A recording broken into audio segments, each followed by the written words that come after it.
बिस्मिल्लाहिर्रहमानिर्रहीम। सलाम लाहौर शहर की सब बातों और सिटी एट 10 में मैं हूँ आपकी मेज़बान सीमल हाशमी, इस दुआ के साथ कि आपका आज का दिन अच्छे तरीके से गुजरे। सबसे पहले मौसम की सूरत हाल आपको बताएंगे। सुबह 6 बजे के करीब दर्जा हरारत 20 डिग्री सेंटीग्रेड रिकॉर्ड किया गया, 9 बजे 23 डिग्री सेंटीग्रेड और 12 बजे 33 डिग्री सेंटीग्रेड, जबकि 3 बजे कदरे गर्मी का एहसास जो है वो होगा और 33 डिग्री सेंटीग्रेड जो है वो दर्जा हरारत रिकॉर्ड किया जाएगा। महकमा मौसमियात के मुताबिक 6 बजे 28 डिग्री सेंटीग्रेड और रात 9 बजे 24 डिग्री सेंटीग्रेड।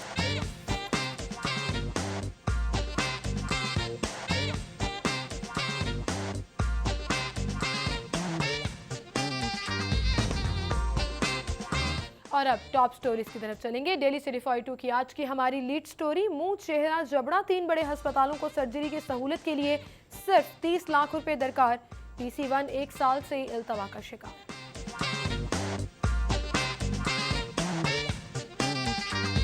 पंजाब पुलिस को जदीद असलहा से लेस करने का फैसला, खरीदारी के लिए टेंडर्स जारी। गलत मार्किंग एतराज़ात वसूल करने की तारीख में 25 अक्टूबर तक तौसी।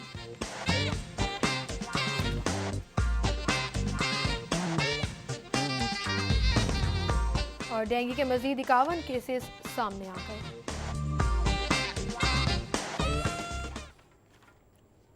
ये थी हमारी टॉप स्टोरीज, इनको हम डिस्कस करेंगे। स्टूडियो में हमारे साथ सिटी 42 के सीनियर रिपोर्टर्स उमर इस्लाम और इमरान यूनुस मौजूद हैं। अस्सलाम वालेकुम, आप दोनों को खुशामदीद कहेंगे और आगाज़ करेंगे सबसे पहले आज की हमारी लीड स्टोरी। 3 बड़े अस्पताल गंगाराम, जिना और जनरल हॉस्पिटल, जहां पर सर्जरी की सहूलत के लिए सिर्फ 30 लाख रुपए दरकार हैं और 1 साल से PC1 ही मंजूर नहीं हो सका, तो क्या ये नाहली नहीं है हुकूमत की तरफ से?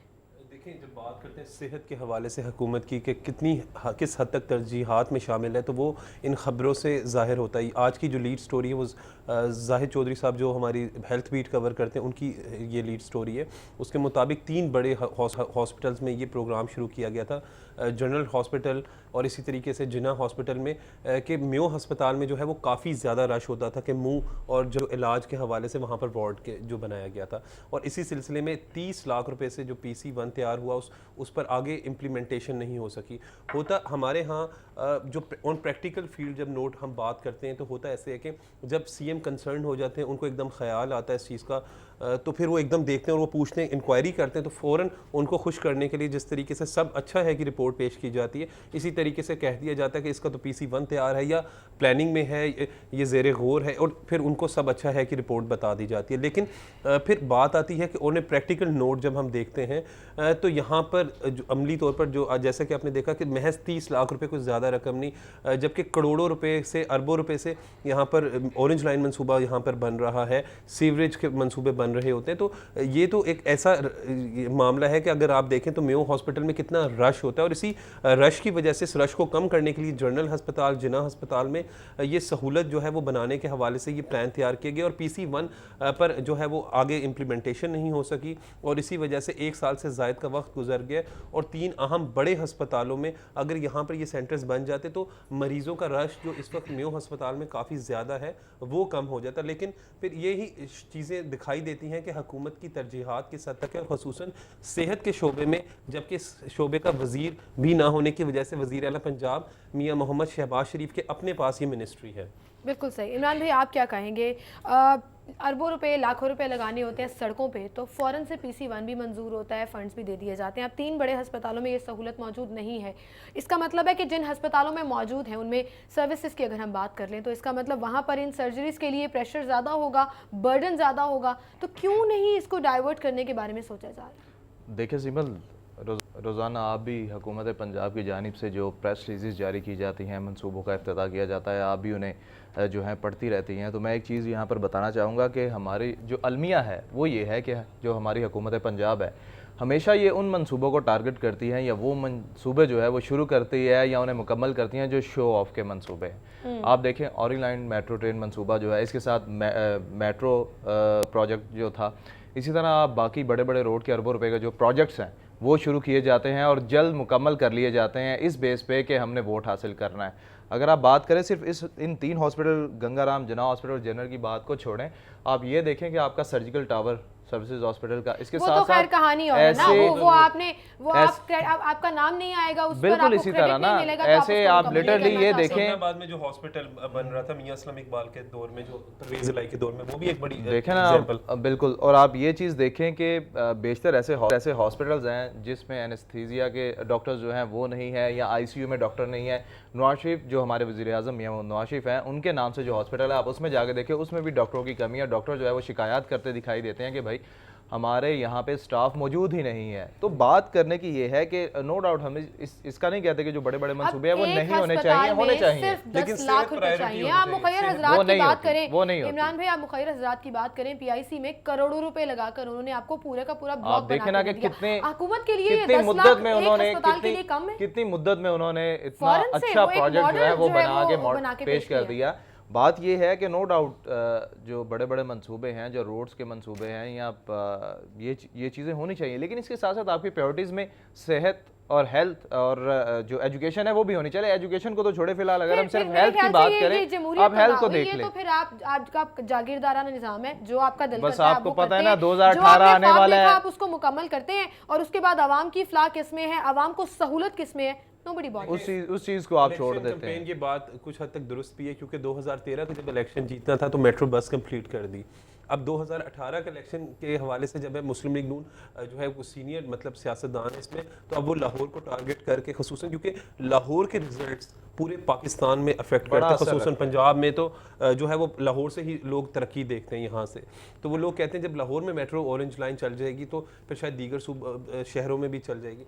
लेकिन और वो शुरू किया भी आपने पिंडी को, अब उसके बाद आप मुल्तान का इस्लामाबाद में मतलब कल ही मैं पढ़ रहा था कि एक रोड के प्रोजेक्ट के लिए 2 से 2.5 अरब रुपए जो है वो मंजूर किए गए हैं। आप ये देखें सिर्फ 30 लाख रुपए का प्रोजेक्ट है, और 1 साल से इसका PC1 जो है वही ज़ेर इल्तवा है। आहिस्ता आहिस्ता ये प्रोलॉन्ग होता चला जाएगा, और जब इसका PC1 मुकम्मल होगा तब दोबारा कॉस्ट भेजेंगे जी, वो 3 करोड़ का हो गया। नो डाउट बिल्कुल इसी तरह, अभी 30 लाख का है, बाद में 3 करोड़ का हो जाएगा। ऑपोजिशन ने जो अब नया एक तरीका इख्तियार कर लिया है, जो PTI की तरफ से जब जलसा किया गया तो उन्होंने वीडियो क्लिप्स दिखाए और वो तमाम दावे दिखाए और वो तमाम मुतज़ाद जो बयानात थे वो दिखाए। मुझे लगता है अब वो इसको अपनी कैंपेन में भी इस्तेमाल करेंगे और फिर इन चीज़ों से वो तो फ़ायदा उठाएंगे। देखिए अपोजिशन का बड़ा अहम रोल होता है, और मैं कहता हूँ कि अगर अपोजिशन जो है वो ना होती लाहौर में, पंजाब में या पूरे पाकिस्तान में, तो हुकूमत जो है उसकी कारकर्दगी इतनी बेहतर ना होती। इनके जो लूप होल्स हैं यकीनन अपोजिशन जो है वो उसे हाईलाइट करते हैं, जिस तरह आपने दिखाया कि उनकी वीडियो जो है वो हाईलाइट कर दी जाती है, बताया जाता है कि इन्होंने ये दावे किए और अभी तक जो है वो मुकम्मल ना किए। नो डाउट फिर गवर्नमेंट, अब आप सबसे बड़ी मिसाल जो है वो ये देख लेंगे, नौजवानों को जो लैपटॉप देने की स्कीम शुरू की पंजाब गवर्नमेंट ने, वो क्यों की थी? नो डाउट वो इसी वजह से की थी, बिल्कुल इसी तरह के नौजवानों में पॉपुलर था। फिर हर प्लानिंग, हर प्लान, हर मंसूबा जो है वो शायद फिर इसी पॉइंट ऑफ व्यू बात बिल्कुल इसी तरह बात सिर्फ बात ये मंसूबे ही वही शुरू करते हैं जो शो ऑफ के मंसूबे, जैसे कि मैंने पहले बात कही। अब जो है इन्हें पता है बिल्कुल इस तरह के 2018 के इंतखाबात जो है आप उसको रगड़ सकें कि हमने ये होने या नहीं होने वो एक अलग बहस है, लेकिन अगर 2018 में इंतखाबात होते हैं उसकी कैंपेन इन्होंने शुरू किया कि जो बड़े बड़े प्रोजेक्ट है, अब ऑरेंज लाइन प्रोजेक्ट जो है हुकूमत की जानिब से कहा जा रहा था कि उन इंतखाबात से पहले मुकम्मल कर ली जाएगी। अगर हम इंफ्रास्ट्रक्चर की बात की जाए तो उस पर जो अस्पतालों का इंफ्रास्ट्रक्चर है, जो इंतजामात हैं, जो इंतजामिया है, उनको आप कर नहीं रहे हो। आप उस हवाले से कोई मॉडरेशन नहीं शो कर रहे हैं। प्राइवेटाइजेशन की तरफ अगर आपने जाना हो तो भाग के आप उस साइड पर चले जाते हैं। सबसे बड़ी बात तो ये भी है कि सेहत का वजीर ही कोई नहीं है, महकमा सेहत का कोई मुशीर सेहत जरूर है। उनकी तरफ से ये मौक़िफ़ आता है कि वो इतनी इंपॉर्टेंट है कि वज़ीर आला ने खुद अपने मेरी बात सुने, मैं उमर चूंकि मुस्लिम लीग नून भी कवर करता है, उमर से मैं एक बात पूछता हूँ, जिन महकमों के उमर वुज़रा हैं क्या वो खुद काम करते हैं? नहीं, वो डायरेक्शन जो है वो यहीं से लेते हैं। एक हमारे बड़े दोस्त मोहतरम, अच्छा पॉइंट है, जिनके पास इख्तियारात है वो कौन से तीर बड़े चला रहे हैं? मोहतरम हमारे लाहौर के एक वजीर है, बड़े मोहतरम वजीर हैं और बड़े अच्छी मतलब जो है रेपुटेशन है उनकी। तो यकीन करें वो अपने डिपार्टमेंट में, उन्होंने मुझे खुद बताया कि कुछ नहीं कर पाते क्योंकि जब तक CM साहब की तरफ से उनको अप्रूवल ना हो। एक बात जब आपका जो दिल किया आपने वो कर लिया। लेकिन मैं आपको एक बात बताऊं कि पाकिस्तान सोच मुस्लिम क्या लीग है, नून कोई के botheration एक बात मैं क्लियर करूं आपको कि पाकिस्तान मुस्लिम लीग नून के पास अच्छे अच्छे माइंड्स भी यहाँ पर मौजूद हैं, ख़ुसूसन जिनको ये मुशीर लगा देते हैं, पार्लिमानी सेक्रेटरी लगा देते हैं। अगर उनको ये इख्तियार भी कर दें तो आप यकीन करें कि यही सलमान रफ़ीक होंगे, यही ख्वाजा इमरान नज़ीर होंगे, यही रमज़ान भट्टी होंगे जो डिलीवर भी करेंगे। लेकिन जब आपको इनको इख्तियारात मुकम्मल तौर पर नहीं देते तो फिर अब कुछ लोग तो अपनी मर्जी करवा लेते हैं, लेकिन at the end of the day जब वहाँ पर देखते हैं होता कि तो वही है ना उमर, मिनिस्ट्री जो थी वो सीएम साहब ने अपने मॉडल पास टाउन से कमात आते हैं, होता तो वही है। जो अच्छे माइंड है उनको आपने यूटिलाइज अच्छे करते हैं यूटिलाइज, लेकिन किस लिए करते हैं? जाती तशहीर के लिए, बिल्कुल सियासी बिल्कुल तशहीर के लिए। अच्छा, मुझे एक ब्रेक की तरफ जाना है। ब्रेक के बाद जब दोबारा वापस आएंगे तो एक और खबर है, कैसे खोखर साहब की खबर है। अस्पतालों में एमएस की तैनाती का इख्तियार सर्च कमेटी को दे दिया गया है। क्या है ये सर्च कमेटी, किस तरह से एमएस साहिबान की अब तैनाती होगी, इस पर बात करेंगे। एक छोटी सी ब्रेक, हमारे साथ रहिएगा।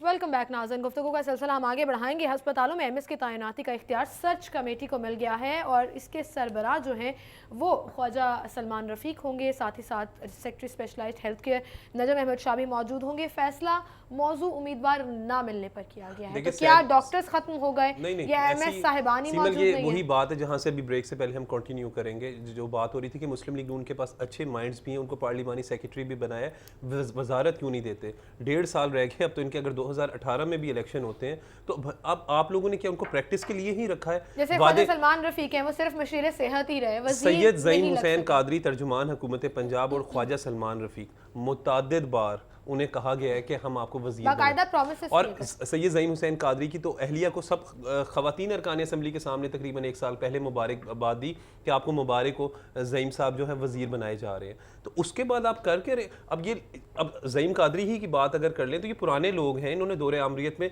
मार खाई है। उसके बाद यहाँ पर अगर हम देखते हैं कि जब इनको इख्तियारात नहीं मिलते तो फिर ऐसे ही होता है। अब सर्च कमेटी को इख्तियार दे दिया गया। सैयद मिठा अस्पताल कोई आम हॉस्पिटल नहीं, NA 119 में आता है और ये एक बड़ा ख़ास हल्का, ज़ाहिरी बात है। वज़ीर आला पंजाब मियां मोहम्मद शहबाज शरीफ खुद यहाँ से इलेक्शन कंटेस्ट करते रहे हैं और बड़ा जदीद तरीन सहूलतों से आरास्ता है। लेकिन फिर बात आ जाती है कि विजिलेंस होनी चाहिए, वहाँ पर लोग मौजूद होने चाहिए। जिस तरीके से कमेटी को इख्तियार दे दिया गया है, ख्वाजा सलमान रफ़ीक होंगे, बल्कि ख्वाजा सलमान रफ़ीक का अपना हल्का इंतखाब भी यही है। तो एक अच्छी बात है, एटलीस्ट कुछ इख्तियारात तो मुंतकिल किए जा रहे हैं। बिल्कुल सही। इमरान भाई, आप क्या कहेंगे इस पर? एमएस साहिबान सिर्फ एक ही अस्पताल, जैसे उमर ने बताया कि सैयद मिठा अस्पताल, उसी का इशू नहीं है। आप जनाह अस्पताल में देख लें, आप बार बार एमएस चेंज करते हैं लेकिन उसके हालात बेहतर नहीं हो पाते। तो ये क्या अब बेहतरी की उम्मीद की जाए कि अगर सर्च कमेटी एमएस ढूंढ के लाएगी और वो लगाएगी तो काम बेहतर होगा? देखिए ना, आपके 2 बड़े हॉस्पिटल जो हैं उनमें एमएस मौजूद ही नहीं है और 2 बड़े हॉस्पिटल ऐसे हैं जिनमें 1 माह के बाद एमएस जो है वो रिटायर्ड हो रहे हैं। देखें, गुड गवर्नेंस की इंतहा है कि मुझे हैरानगी हो रही है कि आपको कोई एमएस जो है वो नहीं मिल रहा और बाकायदा तौर पर इस न्यूज़ में ये बताया गया है कि मौजू उम्मीदवार जो है वो नहीं मिला। भाई क्यों नहीं आपको मौजू उम्मीदवार मिला? उसके बाद आपने जो है वो सर्च कमेटी बना दी है और उसमें आपने मेंबर भी बना दिए हैं। अच्छा, एक और चीज़ इस खबर में, एमएस तो तब गए थे जब वज़ीर आला पंजाब ने दौरा किया था और सस्पेंड कर दिया था। उस वक्त से लेकर अभी तक आपको कोई डॉक्टर ही नहीं मिल सका। आप ये देखें ना कि महकमा स्पेशलाइज्ड हेल्थ ने एक हॉस्पिटल के लिए एमएस का नाम तजवीज़ किया। वो तजवीज़ कैसे किया कि इन्होंने तमाम तर इंटरव्यूज़ किए, उसके बाद उनको फ़ाइनल किया। फ़ाइनल करने के बाद जो है वो उनका नाम जो है वो भिजवाया गया, लेकिन जो प्रिंसिपल हैं उन्होंने वो नाम जो है वो ड्रॉप कर दिया। अब बात ये है कि आप सर्च कमेटी बनाएं कि वो क्या करेगी? वो भी यही करेगी जो महकमा स्पेशलाइज्ड हेल्थ करते हैं। हाँ, एक चीज़ हो सकती है कि सर्च कमेटी के जो मेंबरान हैं वो नो डाउट कि किसी ना किसी की पसंद और ज़ाती नापसंद भी तो होगी ना, लेकिन इसके बावजूद बात वही आ गई कि इसका नाम फाइनल जो है वो माल्टाउन से ही होगा या रायमंड से ही होगा। तो बात यही है कि आपकी बिल्कुल ये देखें ना कि प्रायोरिटीज़ क्या हैं, प्रायोरिटीज़ क्या हैं। आप ज़ाहिरी बात है कि भाई आपके 4 हॉस्पिटल्स में जो है वो एमएस जो है वो अब 2 में तो है ही नहीं और 2 में जाने वाले हैं और आपको नए एमएस मिल ही नहीं रहे। भाई क्या वजह है कि आपको नए एमएस नहीं मिल रहे? बिल्कुल सही। आगे बढ़ेंगे, अगली खबर डिस्कस करेंगे। थोड़ा पुलिस वालों का भी हाल जान लेते हैं। पुलिस को जदीद असलहा देने का फैसला कर लिया गया है फाइनली और अब खरीदारी के लिए जो है वो टेंडर्स जारी कर क्या डॉल्फिन फोर्स को उमर आप ये प्रोजेक्ट देखें जो टेंडर जारी किए हैं ना, ये प्रोजेक्ट जो है ये 4 साल में सिविल कंप्लीट होगा। आप ये देखें कि ठीक है, आप नया असला जो है, जदीद असला जो है वो परचेज कर रहे हैं और नो डाउट ज़रूरत है, लेकिन आप दे किसको रहे हैं? जो आपकी फोर्स है, आप उससे पहले तरबियत तो दिलवाएं यार, आप तरबियत तो दिलवाएं।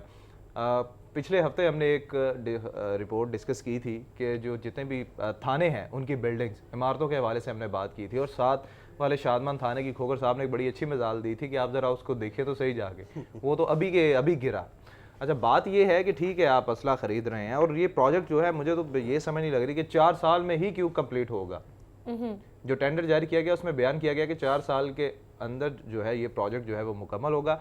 आपको ठीक है, नो डाउट आप ये कर रहे हैं, इसके साथ साथ आप ट्रेनिंग तो करवाएं, तरबियत तो दें अपने जितने भी सबसे अहम बात है कि तरबियत होनी चाहिए, तरबियत होनी चाहिए, फिर उसके बाद ट्रेनिंग देखें ना, तरबियत नहीं होती, तरबियत नहीं दी जाती, इसी वजह से ट्रेनिंग नहीं दी जाती, इसी वजह से ऐसी खबरें हमारे सामने आती हैं कि जी मोबाइल चोरी हो गए, नहीं मोबाइल चोरी ना हो गए, गन जो है वो सबमिट करवा रहे थे असला डिपो में और वो चल गई और 2 एहलकार जो है वो मर गए। ये क्या बात है भाई? ठीक है आपने जदीद असला तो दे दिया, उनकी ट्रेनिंग तो करवाएं।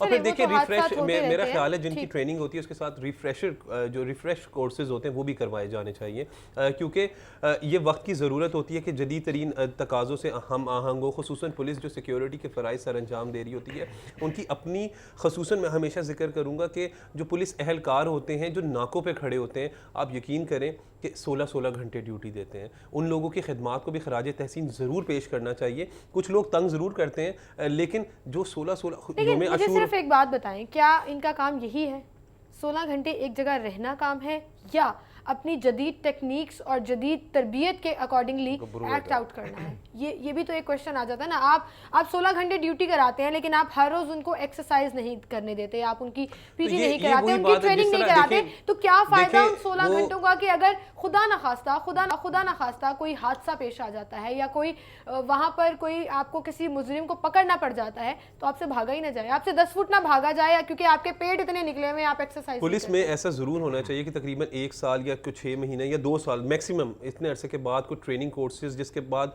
फिटनेस टेस्ट, और ये आपकी अच्छी बात है कि वीकली बेसिस पे आप कुछ कर सकते हैं कि पुलिस ऐसे कोई इंतजामात करे कि कोई रनिंग करवा लें या वो जो अपने निशाने होते हैं उनको चेक करे, और ये कोर्सेज ज़रूरी हैं। जिस तरीके से खबर के मुताबिक है कि जदीद तरीन असले के हवाले से जो है वो ख़रीदा जाएगा, टेंडर जारी हो रहे हैं, तो इसी तरीके से पुलिस को जदीद तरीन जो है वो ट्रेनिंग देने की भी ठीक है। अच्छा, ट्रेनिंग की बात भी हो गई, क्योंकि चोरों की बात भी हो गई, लेकिन एक चीज़ मैं ज़रूर मेंशन करना चाहूँगी, और अभी पीछे से मुझे प्रोड्यूसर बिलाल ने भी बताया ये बात कि ये चीज़ ज़रूर मेंशन होनी चाहिए कि आप देखें इसमें जो जदीद असलहा की डिटेल्स हैं ना, वो ज़्यादातर डिटेल्स वो हैं जहाँ पर आप अपने आप को बचा रहे हो, जहाँ पर आप धरने में या किसी हवाले से कोई एहतजाज हो रहा है या कहीं पर कोई जलसा हो रहा है जिसमें आप प्रोटेक्शन साइड, डिफेंसिव साइड ज़्यादा इस्तेमाल कर रहे हो, जिसमें आर्म शील्ड्स हैं और साथ ही साथ जो है वो हेलमेट्स हैं, बॉडी प्रोटेक्शन लिबास है, तो ये चीज़ें जो हैं वो आप किस तरफ जा रहे हो? सिमर, इस प्रोजेक्ट में मुझे सबसे ज़्यादा खुशी पता है किस चीज़ की हो रही है कि इसमें 2000 से ज़्यादा हथकड़ियाँ भी खरीद रहे हैं, जो कि हम देखते हैं कि मुल्ज़िमान को जो है वो रस्सियाँ बांधकर कपड़ों से बांधा होता है और ऑटो रिक्शा में लेके जा रहे हैं या बाइक पर लेकर जा रहे हैं, तो इसमें हथकड़ियाँ जो है वो भी, ये तो खुशी की बात है। अच्छा, जिस तरह नो डाउट आपने बात की कि डिफेंसिव साजो सामान जो है वो ज़्यादा ख़रीदा जा रहा है, लेकिन बात फिर वही है कि अच्छी बात है ये ख़रीदा जा रहा है, लेकिन 4 साल में जो है वो ये टेंडर जो है वो कंप्लीट होगा। और इसके साथ साथ मैं ये कहूँ कि ठीक है आप नया असला जो है वो जदीद असला जो है वो ख़रीद रहे हैं, आपने टेंडर जो है वो भी जारी कर दिए गए हैं यार, लेकिन जो आपके पहले प्रोजेक्ट्स हैं आप उनको तो मुकम्मल कर लें। अभी तक आप थानों की हालत जो है वो बेहतर नहीं कर पाए, नई इमारतें जो है, आप किसी भी थाने में चले जाएं आपको एसएचओ जो है वो शिकायत करता हुआ दिखाई देगा, कांस्टेबल जो है वो शिकायत करते हुए दिखाई देंगे।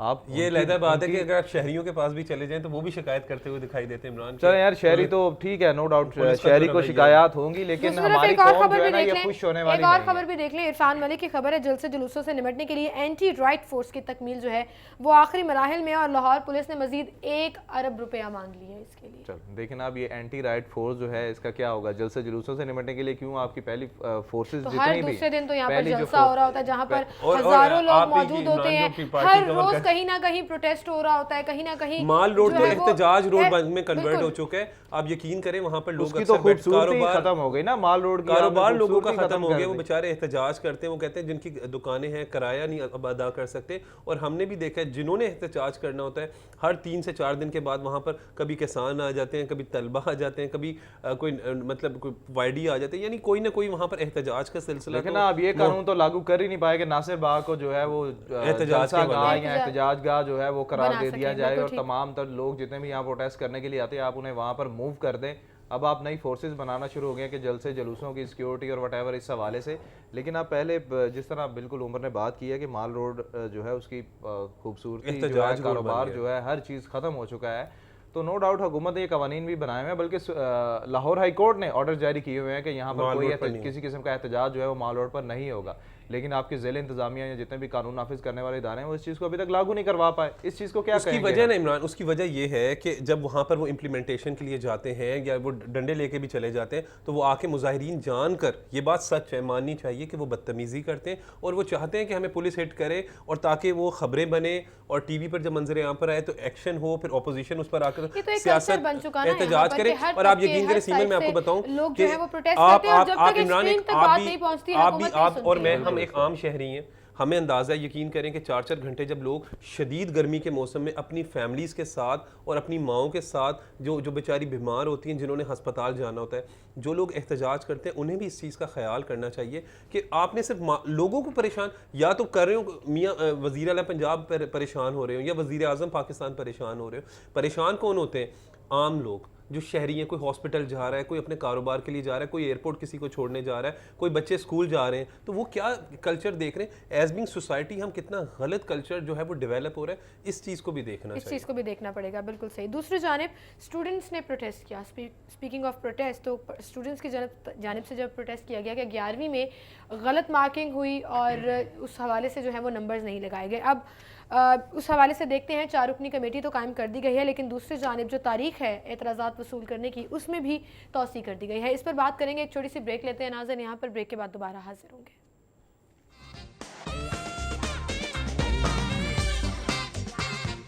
वेलकम बैक नाज़रीन, गुफ्तगू का सिलसिला हम आगे बढ़ाएंगे। गलत मार्किंग एतराज़ात वसूल करने की तारीख में 25 अक्टूबर तक तौसी। दूसरी जानिब जो तलबा ने एहतजाज किया, उनकी शिकायत का जायज़ा लेने के लिए 4 रुकनी कमेटी जो है वो कायम कर दी गई है। इमरान भाई, एहतजाज किया स्टूडेंट्स ने कि गलत मार्किंग की गई है, इसको रीचेक किया जाए और जिन टीचर्स ने गलत मार्किंग की है उनके खिलाफ कार्रवाई हो।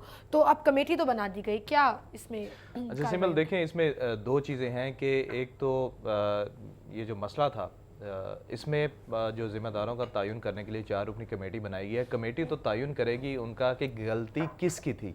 अच्छा, एक चीज़ तो ये है। दूसरी चीज़ आप ये देखें कि जो तलबा को 25 दरख्वास्तें उनसे वसूल की जा रही हैं, 25 अक्टूबर तक के तोसी कर दी गई है कि दरख्वास्तें इनसे ली जाएंगी। इससे भी अभी भी उनको तहफ़्फ़ुज़ात हैं। वो जो तलबा हैं उनका ये कहना है कि री चेकिंग का झांसा देकर जो है वो रीकाउंटिंग का कहा जा रहा है, और जो भी एप्लीकेशन वसूल की जा रही है उसके अगेंस्ट जो कागज़ दिया जा रहा है उस पर सिर्फ एक सादा मोहर लगा दी गई है और एक रिसीविंग ली जा रही है।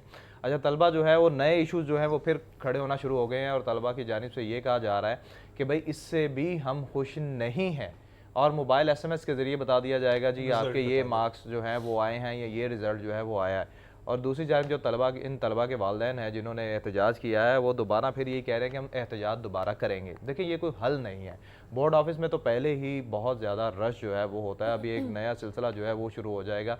यहाँ तो आप डायरेक्ट उन्हें ये बताते कि भाई आपकी रीचेकिंग जो है वही होने जा रही है। जब आप उनसे दरख्वास्तें वसूल कर रहे हैं, साथ आप कह रहे हैं कि भाई आपकी रीकाउंटिंग जो है वो होगी और उसके बाद आपको रिजल्ट बता दिया जाएगा। अच्छा, इस पे भी अब गवर्नमेंट जो है वो इस तरफ ध्यान ही नहीं दे रही कि उनके बेसिक असल इश्यूज क्या थे। अब बोर्ड, कल हमने भी कवर किया कि बोर्ड ऑफिस से जो उन्हें स्लिप दी जा रही है वहाँ पर यही बताया जा रहा है कि भाई आपको जो है वो रीकाउंटिंग करके मोबाइल SMS के जरिए बता दिया जाएगा कि आपका ये रिजल्ट है। और उनकी जानिब से दोबारा यही धमकी दी जा रही है स्टूडेंट्स की जानिब से, उनके वालिदैन की जानिब से, कि दोबारा ये चीज़ें जो है दोबारा एहतजाज किया जाएगा। अब आपने कमेटी तो बना दी जिम्मेदारों का तयन करने के लिए, वो तो एक अलग चीज़ है, लेकिन असल मसला तो वहाँ का वहीं रहा।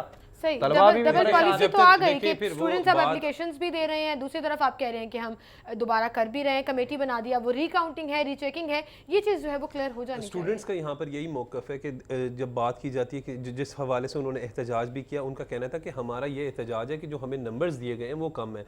तो जब रीकाउंटिंग होगी तो रीचेकिंग तो ना हुई ना, वो फिर वो नंबर्स जितने आए हुए हैं वो सारे सब्जेक्ट्स के मिला के और उसी तरीके से टोटल वो बता दिया जाएगा और एक मोबाइल मैसेज के ज़रिए बता देंगे। जाएंगे। तो जो स्टूडेंट्स का प्रोटेस्ट है वो ये है कि ना तजर्बाकार साथ लोगों ने चेक किए पेपर्स, उस हवाले से तहकीकात होनी चाहिए। और ये बिल्कुल ठीक भी है।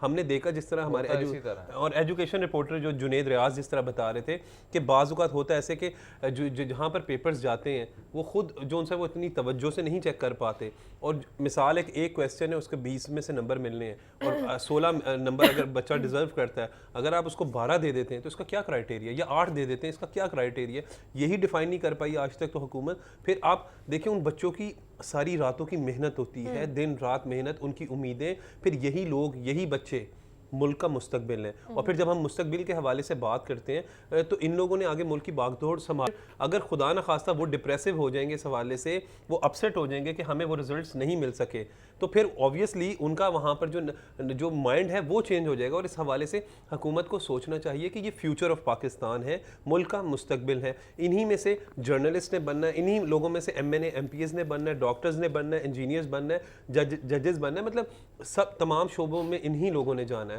तो इन खुदारा ये हमारे मुल्क का मुस्तकबिल है। इस हवाले से महज कमेटी के कन्वीनियर बना दिया गया ख्वाजा अहमद शुमाइल को, वो तो एक चले अच्छी बात है, लेकिन वो तो पहले भी बड़े मसरूफ़ शख्स हैं क्योंकि सेक्रेटेरिएट में उनका काफ़ी काम होता है। फिर हर वक्त तो वज़ीर आला पंजाब उन्हें अपनी मीटिंग्स में बुला कर रखते हैं, तो एटलीस्ट ऐसे लोगों को शामिल करना चाहिए, बच्चों के पेरेंट्स को भी शामिल करना चाहिए ताकि उनके जो मुतालबात हैं, उनके जो एतराज़ात हैं वो भी सुने जा सकें। बिल्कुल सही, बिल्कुल सही। और आई थिंक स्टूडेंट्स के क्योंकि फ्यूचर का मामला है और फिर ये करियर बिल्टअप करते हैं ये मार्क्स, जब आप आगे जाते हो आपको सेलेक्ट करने में और मेरिट जो डिसाइड किया जाता है उस हवाले से देखने में जो है वो ये मार्क्स बड़े काउंट करते हैं, तो इसको थोड़ा संजीदगी से लेना चाहिए। आगे बढ़ेंगे, अगली खबर, DG फूड अथॉरिटी मुतहरक हो गई, गैर मयारी बर्फ़ की तैयारी पर 3 आइस फैक्ट्रीज जो हैं वो सील कर दी गई हैं। बिल्कुल, नूरुल अमील मेंगल जो हैं, जो कि DG फूड हैं, पहले DCO लाहौर रह चुके हैं, लिहाजा लाहौर को बड़ा अच्छा जानते हैं, समझते हैं। अच्छा, एक बड़ी पॉजिटिव चीज़ जो है वो मैंने इनकी एक स्टेटमेंट जो है वो सुनी थी, जिसमें इन्होंने बताया था कि जब इन्होंने चार्ज संभाला तो इन्होंने आते ही पहला हफ्ता तकरीबन मेरे ख्याल से 14-15 दिन जो हैं, जो मैंने सुने थे इनके मुंह से, इनका ये कहना था कि पहले मैं अपने डिपार्टमेंट को बेहतर करूँगा, पहले अपने डिपार्टमेंट को ठीक करूँगा। और वही हुआ था कि कई मसाइल जो हैं इन्होंने उजागर किए, उस पर एक्शन भी लिया कि इनका अपना अमला जो है वो इन्वॉल्व होता था, जो ये सामान जब्त करते हैं उसमें रद्दबदल कर देते थे। इसी तरह कई केसेस जो हैं वो इन्होंने करवाए। अच्छा, दूसरी बात ये रही कि अब जो है ये बड़े एक्टिव नज़र आते हैं। वैसे तो तमाम टाउन्स में, लाहौर के जो 9 टाउन्स हैं और 10वां जो है वो आपका कंटोनमेंट का एरिया है, वहाँ पर आपकी 10 टीमें जो हैं वो बनी हुई हैं, वो तो देख रही हैं। इसके साथ साथ ये अचानक रेड जो है ये भी DG फूड की जानिब से की जा रही है और ये बड़ी अच्छी और बड़ी पॉजिटिव चीज़ है।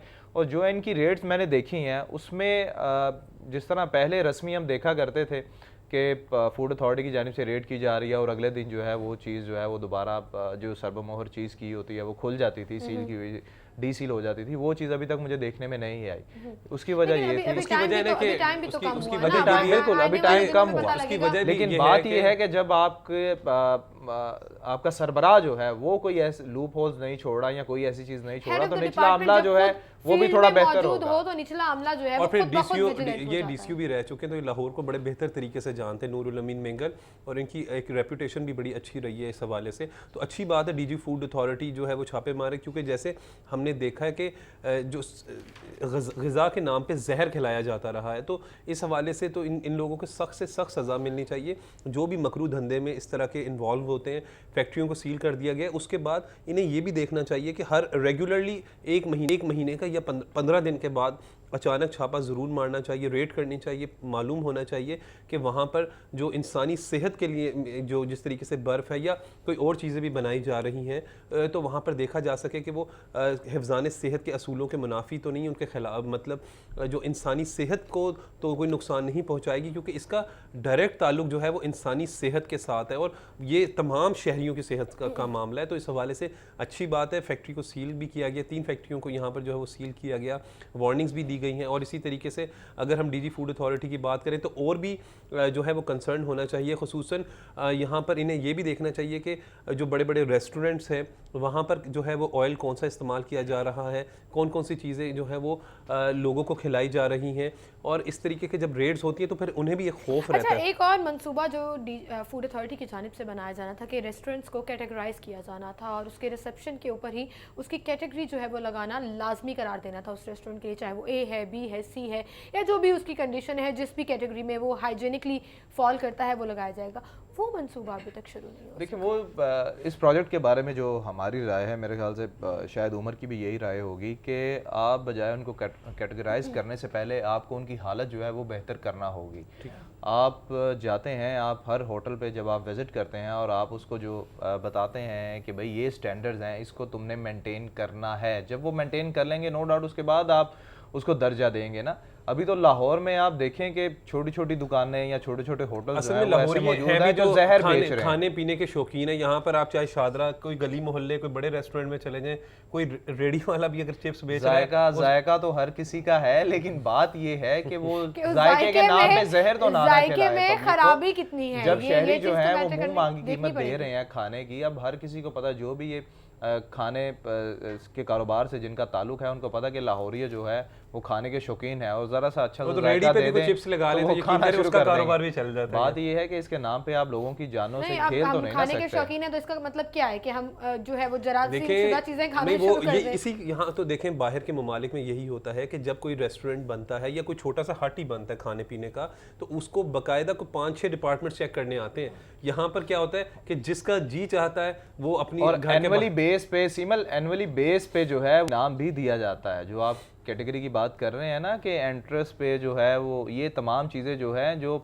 बाहर के ममालिक में ये चीज़ ऑलरेडी चल रही हैं और सालाना उनको सर्टिफिकेट दिया जाता है कि भाई इस साल आपकी ये कमी तो माननी चाहिए। वैसे इमरान के महकमे यहाँ पर फूड अथॉरिटी में है कि जिसका दिल चाहता है, जो मर्जी दिल चाहता है, कोई फ्राइड चिकन के नाम से कोई दुकान खोल लेता है, कोई जनाब नान पकौड़ों की दुकान खोल लेता है, कोई चरगे की, मतलब कोई असूल ही नहीं है। इस पे पाबंदी नहीं होनी चाहिए, बात होनी चाहिए, पाबंदी की बात में एसओपीज को फॉलो करें कि जब कहीं पर भी कोई दुकान इस तरीके से ओपन हो जो खाने पीने फूड से रिलेटेड हो, तो एटलीस्ट वो परमिशन ले और वहाँ पर फूड अथॉरिटी के ऑफिसर्स भी विजिट करें, देखें कि यहाँ पर जिस जगह पे दुकान खोली जा रही है कहीं ये हिफ्ज़ान सेहत के असूलों के मुताबिक यहाँ पर जो है वो अशिया इस्तेमाल की जा रही हैं, घी यहाँ पर ठीक है, तेल का मयार ठीक है, उसके साथ साथ जो दीगर खाने पीने की अशिया जो बनाई जा रही हैं क्या वो ठीक है। तो इस हवाले से क्योंकि ये डायरेक्ट इंसानी सेहत से चीज़ कंसर्न रखती है, तो इस हवाले से कंसर्न होना चाहिए डिपार्टमेंट को। बिल्कुल सही। अच्छा, अब चूँकि डीजी साहब खुद भी विजिलेंट हैं, इससे कबल जो है वो विजिलेंट उस तरह से डीजी जो रहे हैं वो नहीं नज़र आए, और दूसरी तरफ जो है वो डायरेक्टर ऑपरेशंस भी मौजूद हैं। सो क्या अब हम बेहतरी की उम्मीद, मज़ीद बेहतरी की उम्मीद करेंगे? क्योंकि ऑलरेडी भी नो डाउट कि जितनी भी कार्रवाइयाँ हुई इससे लाहौरियों में ये शऊर ज़रूर आ गया कि फ़लाँ रेस्टोरेंट का किचन बंद हुआ है या नहीं हुआ। अच्छा, ये हुआ, इसका मतलब है कि यहाँ पर कुछ ना कुछ खराबी है, सो इसको देखना पड़ेगा। अच्छा देखिए, अब लोगों में शऊर जो है वो आ चुका है। लोग जो हैं अब किसी भी दुकान, मैंने खुद देखा है कि हम किसी भी अच्छे होटल पे अगर जा रहे हैं तो लोग यकीनन जब ऑर्डर देते हैं तो पहले ये पूछ लेते हैं आपका किचन साफ है। तो ये क्रेडिट जो है वो फूड अथॉरिटी को जाता है। बहुत शुक्रिया इमरान यूनुस और उमर इस्लाम, आप हमारे साथ मौजूद थे। और इसी के साथ नाज़रीन एक ब्रेक लेंगे, ब्रेक के बाद आप हेडलाइंस जान सकेंगे अना यूसुफ से, और उसके बाद प्रोग्राम में दोबारा हाजिर होंगे। वेलकम बैक नाज़रीन। स्टूडियो में इस वक्त हमारे साथ SP security Lahore high court Ibrar Hussain एकोकारा मौजूद हैं। उनसे हम बात करेंगे सिक्योरिटी के हवाले से, और इससे कबल वो सिंध में भी तैनात रहे और वहाँ पर मुख्तलिफ ड्यूटी सर अंजाम देते रहे, और अब 2 महीने कबल ही वो पंजाब वापस आए हैं, जबकि लाहौर में अभी वो पोस्टेड हैं लाहौर हाई कोर्ट की सिक्योरिटी पर। अस्सलाम वालेकुम एसपी साहब, क्या हाल चाल है? मैं जी बिल्कुल ठीक। Thank you so much for coming. और लाहौर कैसा लग रहा है? सबसे पहले तो मैं आपसे पूछना चाहूँगी पुलिसिंग के हवाले से। हाँ, पुलिसिंग के हवाले से लाहौर में बेसिकली 2 तरह की चीज़ें हैं ना। एक तो मैं लाहौर में पढ़ता भी रहा हूँ, तो लाहौर उस हिसाब से यादें भी हैं। अब एज अ पुलिस अफसर जब आप आते हैं तो वो एक डिफरेंट बॉल गेम है। फिर आप लाहौर को वैसे नहीं देख सकते जैसे कि आप एज अ लेमैन या एज अ सिटीज़न लाहौर को देख रहे होते हैं। तो अभी मेरी जो जॉब है बेसिकली वो तो अब चूँकि कन्फाइंड है हाई कोर्ट तक, तो इस वजह से ये जो एक्सपीरियंस है अभी लाहौर का, जस्ट ट्राइंग टू रीलिव इन लाहौर, तो लाहौर अभी अच्छा भी लग रहा है और सीखने को भी बड़ा कुछ। अच्छा, इट्स वेरी टफ। लोग कहते हैं मेट्रोपॉलिटन शहर है और काफ़ी बड़ी जिम्मेदारी भी है यहाँ पर, पुलिस के ऊपर भी हर तरफ कुछ ना कुछ चल ही रहा होता है, मेगा इवेंट्स भी हो रहे होते हैं, तो मुश्किल है पुलिसिंग करना लाहौर में? मुश्किल है जी, और पुलिस वैसे ही एक बड़ा चैलेंजिंग किस्म का डिपार्टमेंट है जी। और इसमें जो मामलात हैं आबादी की वजह से, क्राइम बढ़े हुए हैं। फिर जो क्राइम होता है ना बेसिकली वो सिर्फ पुलिस का फेलियर नहीं है, उसमें कई सोशो इकोनॉमिक फेलियर फैक्टर्स भी होते हैं। जो क्रिमिनल आता है वो हो सकता है अपने इकोनॉमिक चीज़ रीजंस की वजह से क्राइम की तरफ आया है, या पॉलिटिकल फैक्टर्स कुछ ऐसे है, या सोशल फैक्टर्स ऐसे आ गए जिन्होंने उसको क्राइम की तरफ धकेल दिया। इस चीज़ को भी मॉनिटर करना इस चीज़ को भी बेसिकली स्टडी करना ज़रूरी होता है कि इशू क्या है। जो क्राइम है, जब जहाँ पे डेवलप सोसाइटीज़ में जहाँ पे रिसर्च होती है क्राइम पे, तो वो इस चीज़ को बड़ा देखते हैं कि जी क्या only the failure of police, law enforcement agencies, या ओवरऑल सोशो इकोनॉमिक फैक्टर्स ऐसे हैं जो बंदे को क्रिमिनल बना रहे हैं। अच्छा, लाहौर में अब जितनी आबादी है, more than 10 million I suppose, उस हिसाब से पुलिस फोर्स कम है, रश ज़्यादा है, पेस तेज़ है पुलिस की। पुलिस ओवरऑल ही चूँकि एक चैलेंजिंग है, छोटी जगहों पे भी चैलेंजिंग है। लाहौर में ये है कि पुलिस अफसरों को, जो मेरे दोस्त हैं या मैं तो अभी चूँकि थोड़ी सी रिलेटिवली रिलैक्स असाइनमेंट पे हूँ, जहाँ पे मुझे एक लिमिटेड प्रीमिसेस है जिसकी सिक्योरिटी को देखना है, लेकिन जो पुलिस अफसर फील्ड की ड्यूटी कर रहे हैं उनके लिए ना फैमिली को वो टाइम दे सकते हैं, ना अपने दोस्तों को टाइम दे सकते हैं। ये एक ऐसी जॉब है कि जो स्ट्रेसफुल भी है, चैलेंजिंग भी है, but at the end of the day आपको एक सेटिस्फेक्शन है कि आप कंट्रीब्यूट बहुत कर रहे हैं। सही। अगर किसी का कोई लूटा हुआ माल या किसी के साथ कोई ज्यादती हुई, अगर आपकी वजह से वो चीज़ होती वापस है, हो गई है, तो it feels good in the It and feels good वो एक फीलिंग जो है वो बड़ी हाँ, आती है यहाँ पर। अच्छा, सिंध में भी आप रहे, इससे कबल आपने कितने साल सिंध में आपने गुजारे? मैं जी 4.5 year in 4.5 years, it's a 1 long year in time. Peshawar. So ये एक्सपीरियंस, सिंध का एक्सपीरियंस कैसा? सिंध जी बड़ी दिलचस्प जगह है जी। मैं उधर रहा तो पहले तो सिंध के बारे में सिर्फ पढ़ा हुआ था ना, कि या टीवी पे ड्रामों में देखा हुआ था। तो सिंध को आप एक किताब में या एक सेंटेंस में आप एक्सप्लेन नहीं कर सकते। It's such a wonderful, such a diverse society Sindh की जो है, और वहाँ के जो डायनेमिक्स है सिंध के, वो आप जब रहते हैं तो आप फील करते हैं वहाँ के। मैंने तो वहाँ पे लैंग्वेज भी सीख ली सिंधी फिर। अच्छा। हाँ जी, बोलना चालना भी सिंधी, कल्चर को भी मैंने आई relieved in the culture. Sindh जो है वो बेसिकली एक तो सूफियों की ज़मीन है, बड़ी वो पीसफुल एक ज़माने में हुआ करती थी, अभी भी relatively peace is coming back to Sindh. बड़ी मज़े की है, वहाँ के लोग बड़े मेहमान नवाज, बहुत ही प्यारे लोग।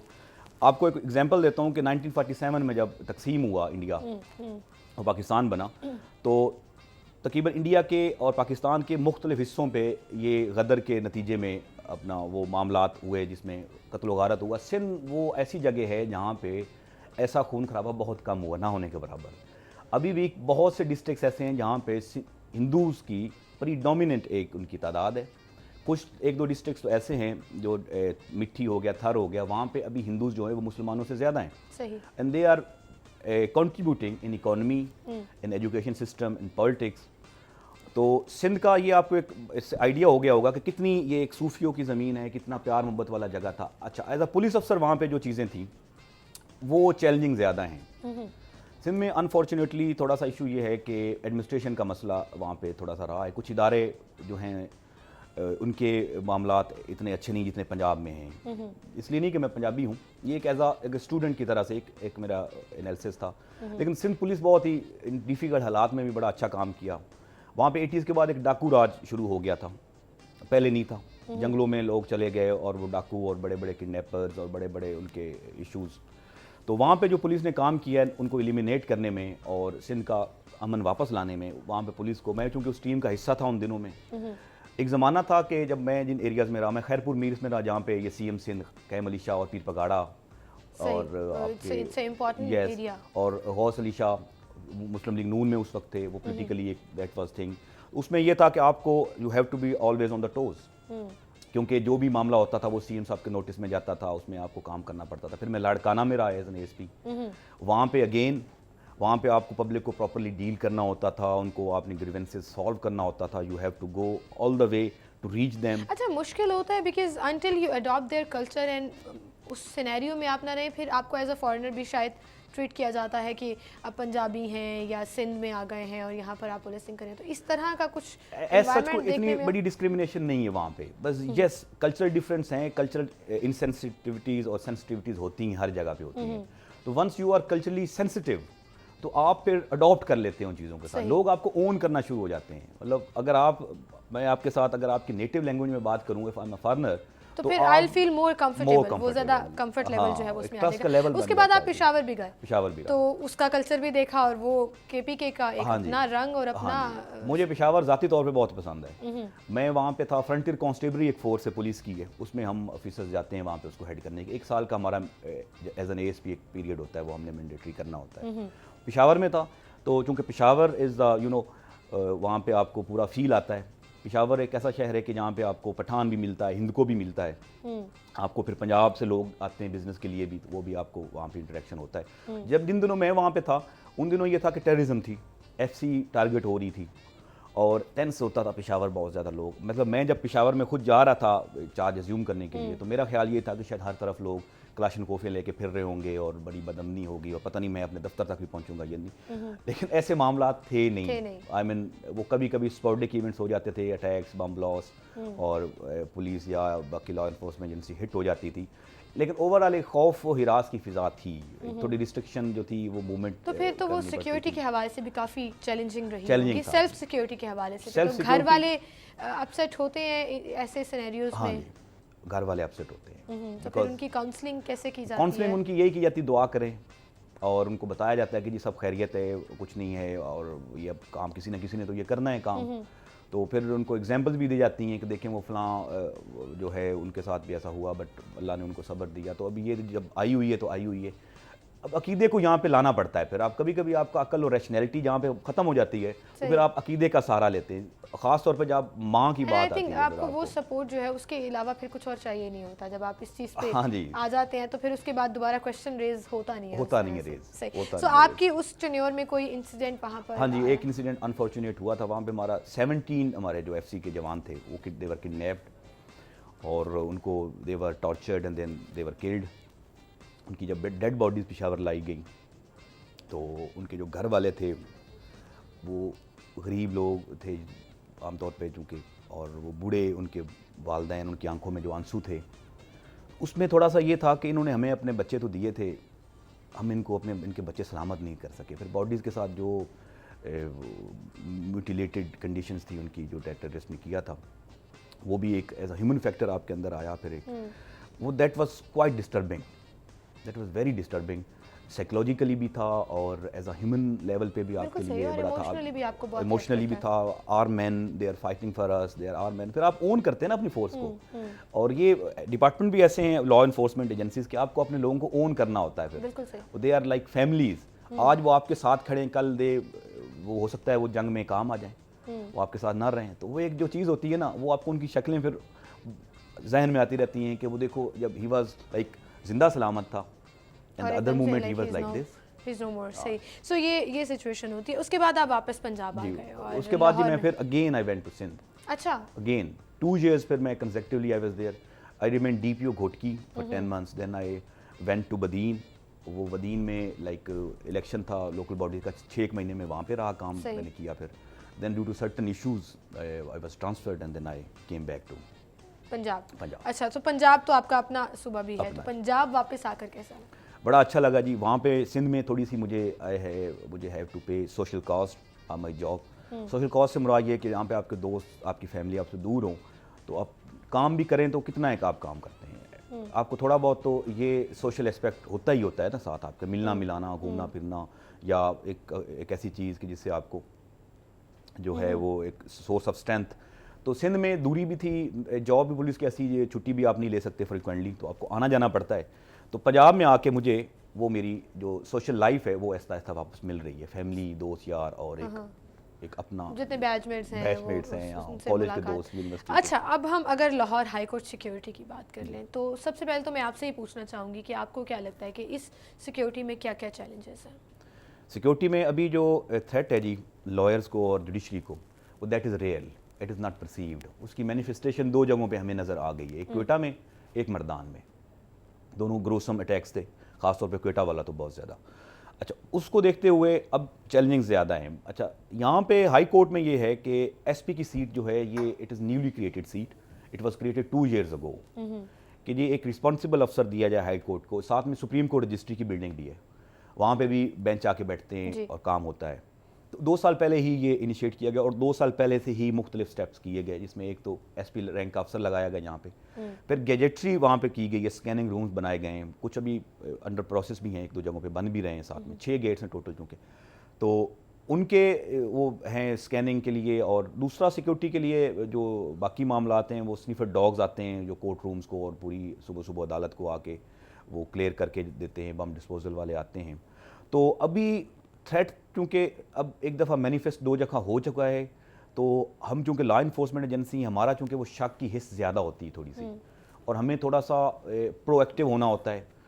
स्ट्रेस रहता है, बेशक कुछ हो ना हो, लेकिन हमें एक स्ट्रेस रहता है एक हाइपोथेसिस क्रिएट करना पड़ता है ताकि उस हवाले से इकदाम जो हैं वो किए जा बिल्कुल। सकें। सो KPK और बलूचिस्तान तो हिट हुआ, सिंध या पंजाब खुदा ना खास्ता हिट लिस्ट पर हो सकता है, हो तो एक थ्रेट जो है कांस्टेंट वो तो हमेशा मौजूद रहता है। ऐसा स्पेसिफिक थ्रेट हमें हाई कोर्ट के लिए या पंजाब में नहीं ऐसा मिला लॉयर्स के लिए अभी तक। लेकिन keeping in view the past record, कभी कभी चीज़ें ऐसी होती हैं कि थ्रेट नहीं भी आता, बट थिंग्स हैपन कई वजूहात की वजह से। सही। तो we are on toes. High court चूँकि सबसे सुप्रीम बिल्डिंग है आपके जस्टिस सिस्टम की, पंजाब की, तो यहाँ पे एक छोटा सा स्लाइटेस्ट किस्म का भी मामला जो है वो डेकोरम के लिए भी चैलेंज करता है, लॉ एंड ऑर्डर के लिए भी चैलेंज करता बिल्कुल है, सही। और उसका इम्प्लीकेशंस और उसकी जो अपना रीच है वो बहुत ऊपर तक होती है। तो हमें उसमें काफ़ी एक्टिव रहना पड़ता है, और हम हैं भी। अच्छा, इसमें साइल भी आते हैं, मुल्जिमान को भी पुलिस ऑफिसर्स लेकर आते हैं और बाकी लोग भी जो केस को परसू करने के लिए आ रहे होते हैं, तो चेकिंग किस तरह से रखी जाती है कि क्या एंट्री जो है वो विदाउट चेकिंग कोई कर सकता है, मतलब इस तरह? वैसे नॉन टू एग्जिस्टेंट है विदाउट चेकिंग। उसमें है ये कि जो पुलिस के यहाँ पे लोग काम कर रहे हैं ना, उसमें जितने भी लॉयर्स हैं अक्सर को वो बाई फेस भी पहचान रहे होते हैं। सही। एक तो ये। अच्छा, अब जो लिटिगेंट्स हैं उनके लिए हमने बेसिक जो डोर्स हैं वो मुख्तस किए गए हैं कि जी इस डोर से लॉयर्स आएंगे, उनके साथ लिटिगेंट्स भी आएंगे या बाकी जो अफसरान हैं वो आ जाया करेंगे। अच्छा, उसमें पुलिस की हमने एक सफिशेंट जो है तादाद वहाँ पे लगाई हुई है। फिर उन पे डोर्स के ऊपर वॉक थ्रू गेट्स भी लगे हुए हैं, फिर उनको मैनुअली भी हम चेक करवाते हैं। तो मेरा नहीं ख्याल कि anybody can come into the premises having some sort of explosive devices और कोई ऐसी चीज़ जिससे वो शरपसंदी या तखरीबकारी कर सकता है। तो ऐसे चांसेस बहुत कम हैं, but god forbidden if it happens we are prepared. Surveillance का बड़ा अच्छा सिस्टम है, कैमरे लगे हुए हैं, वो तकरीबन हाई कोर्ट का चप्पा चप्पा वो मॉनिटर करते हैं। फिर हमारे जो हैं वो स्पेशल ब्रांच के लोग हैं जो कि पुलिस की यूनिफॉर्म में नहीं होते, वो लाइक आम सिटीज़न की तरह वो फिर रहे होते हैं, वो नज़र रख रहे होते हैं कॉरिडोर्स में लोगों के ऊपर। और जो आने वाले लोग होते हैं वो यूजुअली फ्रिस्क होके आ रहे होते हैं।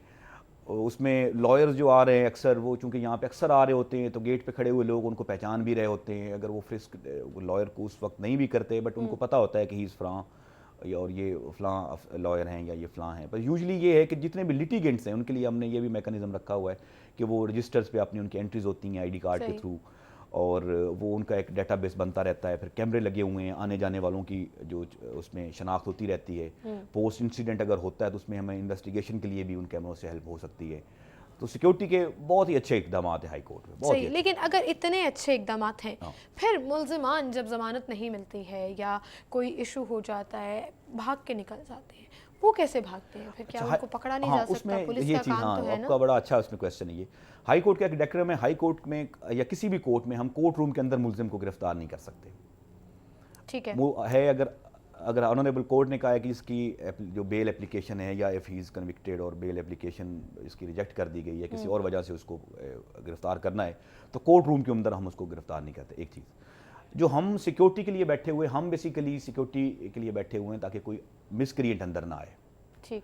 अच्छा, अब हमारा वो मैंडेट नहीं है उसको पकड़ना। उसके साथ क्योंकि पुलिस अफसर ऑलरेडी उस केस को रिप्रेजेंट करने वाले आए होते हैं, उनकी ड्यूटी होती है।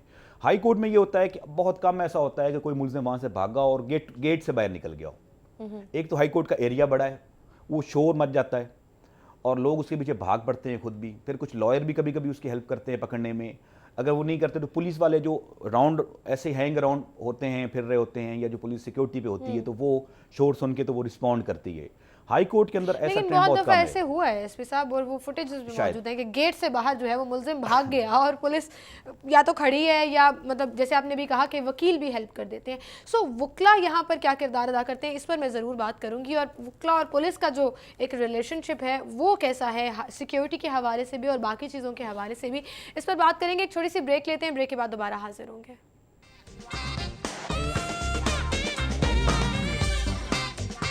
वेलकम बैक नाज़रीन, गुफ्तगू का सिलसिला हम आगे बढ़ाएंगे और हम बात कर रहे थे हाई कोर्ट की, और जहाँ से मुल्ज़िमान भाग भी जाते हैं और फिर वकला जो है वो आपने जैसे भी कहा कि सपोर्ट भी करते हैं। और हमने ख़ुद भी बहुत दफ़ा इस तरह के इंसिडेंट देखे कि वकील जो हैं वो सपोर्ट कर रहे होते हैं कि वो भाग जाएँ या कुछ इस तरह की एक्टिविटीज़ तो होती हैं। ये रिलेशनशिप पुलिस और वकील का कैसा है? बड़ा दिलचस्प रिलेशनशिप है। लॉयर्स हमेशा भागने में हेल्प नहीं करते, पकड़ने में भी हेल्प करते हैं। अच्छा, अब हमारा जो क्रिमिनल जस्टिस सिस्टम है उसकी 3, वो फिर ओपोनेंट वकला होंगे जो ऑपोजिशन की तरफ से आए होंगे वो। अब लॉयर इज अ लॉयर। अच्छा, हमारी ट्रेजेक्ट्री है क्रिमिनल जस्टिस सिस्टम की, ऊपर कोर्ट बैठी है, एक नुक्कड़ पे लॉयर है, एक नुक्कड़ पे पुलिस है। मसला होता है, हम उस केस को इन्वेस्टिगेट करते हैं, हम उसको अदालत को दे देते हैं। अब दोनों साइड से लॉयर्स आते हैं जो कि प्रोसीड करते हैं जिन्होंने करना होता है। लॉयर्स के बगैर क्रिमिनल जस्टिस सिस्टम कहीं भी जो है वो कंप्लीट नहीं है। ठीक। तो लॉयर इंटेग्रल पार्ट है हमारा, उनके साथ इंटरेक्शन लव का है, हेट का है, जैसा भी है, डेली बेसिस का है, हमें रखना है उनको अपने साथ, क्योंकि वो एक इसका एक लाजमी हिस्सा है, उनके बगैर हम आगे चल नहीं सकते। कल को मेरे ऊपर को मसला होता है तो मुझे भी किसी लॉयर के पास ही जाना है। सही। तो ये तो हमारा एक दिलचस्प रिलेशनशिप है ही है।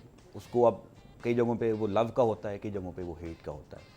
और लॉयर्स जो हैं वो कई जगहों पे आपकी they help us out in certain issues as well.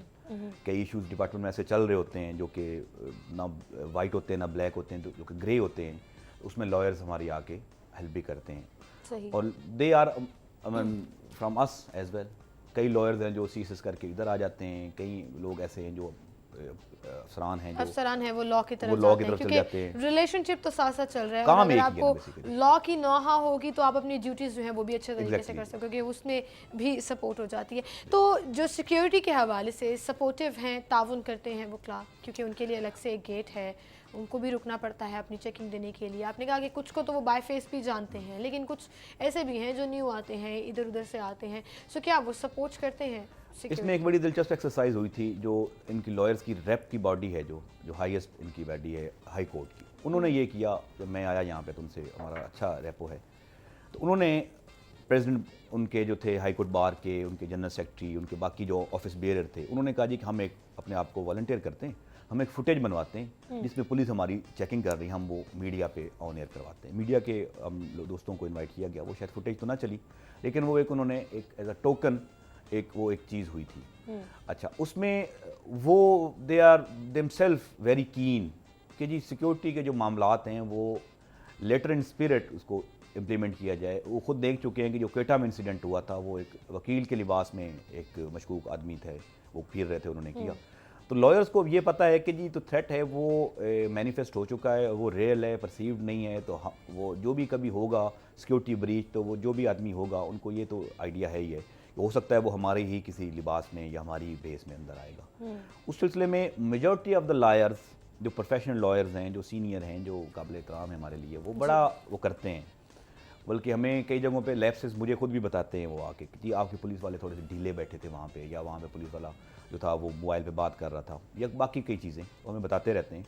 Corporation है, लेकिन कई जगहों पे कॉपरेशन फिर नहीं भी होती कभी कभार, क्योंकि इतने ज़्यादा लॉयर्स हैं, कोई 1 2 4 हैं नहीं, हज़ारों में, तो पर्सन टू पर्सन वेरी कर रहा होता है उस वक्त। तो इसको हम जनरलाइज नहीं कर सकते, एज एक पूरी कम्युनिटी को हम उसमें ब्लेम नहीं कर सकते, करना भी नहीं चाहिए। फिर आप लेबल कर रहे हैं पूरी कम्युनिटी को, आप उनको एलिनाइट कर रहे हैं, अपने आप से दूर कर रहे हैं, तो ये भी वो इशू जो है वो नहीं है।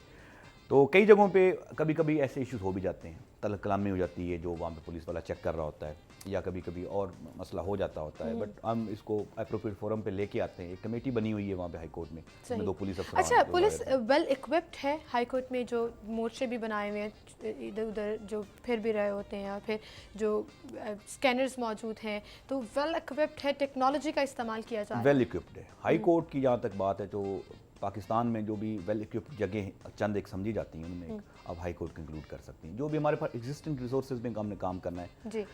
हाई टेक, इतना पुलिस ओवरऑल अभी हाई टेक हो भी रही है पाकिस्तान में। जी। थर्ड वर्ल्ड कंट्री, हमारी अपनी लिमिटेशन है, और वो थर्ड वर्ल्ड जो है चीज़ वो हर डिपार्टमेंट में आपको झलकती नज़र आती है।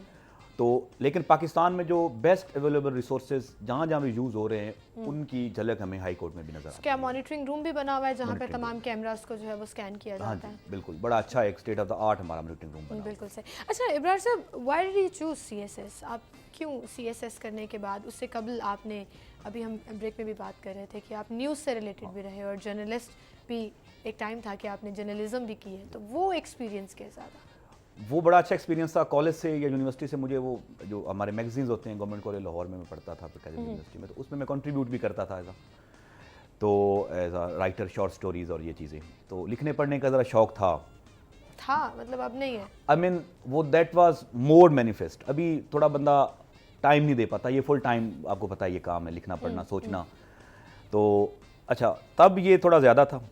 मास्टर्स के बाद फिर थोड़ा सा मैं इसके साथ भी रहा, जर्नलिज्म के साथ। तो originally I wanted to be a journalist, या ऐसा मामला के जिसमें आप थोड़ा सा इसी फील्ड के साथ, लिखने पढ़ने के साथ।